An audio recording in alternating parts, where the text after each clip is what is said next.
ও মা কি করছো? আমি না আরেকটা ব্যাগের অর্ডার পেয়েছি, একটা বানিয়েছি, সেম আরেকটা ব্যাগের অর্ডার পেয়েছি, সেটাই বানাতে বসলাম। রান্না করবে না আজকে? হ্যাঁ যাচ্ছি, কচু বাটা রান্না করবো। কচু বাটা হলে তো তোমরা কিছুই লাগবে না, গরম গরম ভাত কচু বাটা হলে যাচ্ছি কচু বাটা বানাবো। কচুটাকে বেটে নিয়েছি, এবার এটা ছাঁকনির মধ্যে এই কারণে রেখেছি, এক্সট্রা এই জলটা বেরিয়ে গেলে না টানাতে সুবিধা হবে। অনেক সময় না অনেকের গলাতে একটুখানি কুটকুট করে, সেই জন্য জলটাকে বের করে দিচ্ছি। আর এখানে নারকেল বেটে নিয়েছি।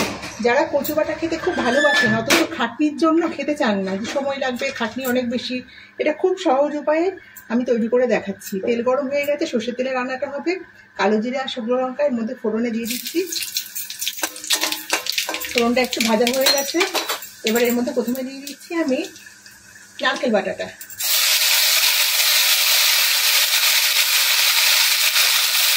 নারকেল বাটাটা দিয়ে একটু নেড়ে নেব।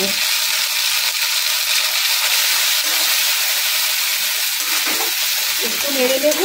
এবার এর মধ্যে দিয়ে দেবো সামান্য একটুখানি হলুদ আর সামান্য একটুখানি জিরের গুঁড়ো।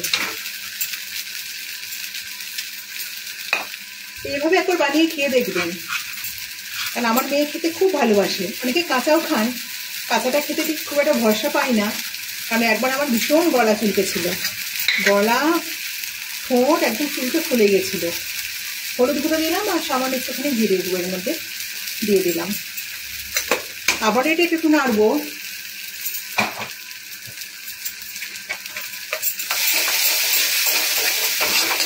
একটু নেড়ে দিলাম। এবার এর মধ্যে আমি কচু ভেজে রাখা কচুটা এর মধ্যে দিয়ে দিলাম।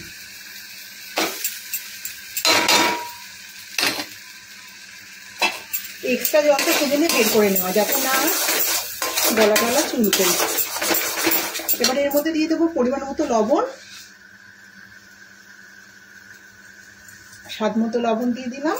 কচুটা আমার কাঁচা লঙ্কা দিয়ে বেটে নেওয়া, কারণ যেহেতু আমি শুকনো লঙ্কা ফোড়নে দিলাম, কচুটা কিন্তু আমি কাঁচা লঙ্কা দিয়ে বেটে নিয়েছি। আর এর মধ্যে দিয়ে দেবো চিনি।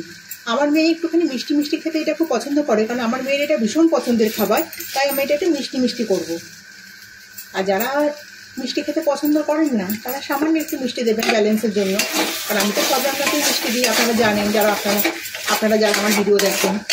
এবার এটা মিনিট 2 সময় ধরে নাড়তে নাড়তে শুকনো করবো। মিনিট 2 সময় ধরে ভালো করে টানিয়ে নিয়েছি। এই দেখুন বন্ধুরা, কড়াই থেকে একেবারে উঠে আসছে, আর এটা আমার রেডি হয়ে গেছে।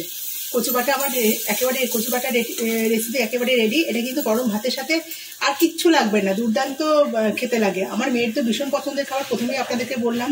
আর যারা সময়ের অভাবে করতে পারেন না, এখন ব্যস্ততার যুগে মানুষের সময় নেই এত কচুকে বাটা হ্যারান করা টান করা, তারা এইভাবে 2 মিনিটে মানে 5 মিনিট সময় আপনি হাতে পেলে পরেই কচু বাটাটা করে খেয়ে নিতে পারবেন। রেসিপিটা কেমন লাগলো অবশ্যই কমেন্টে জানাবেন, আর রেসিপিটা ভালো লেগে থাকলে অবশ্যই একটা লাইক দেবেন, আর চ্যানেলটাকে কিন্তু অবশ্যই সাবস্ক্রাইব করবেন।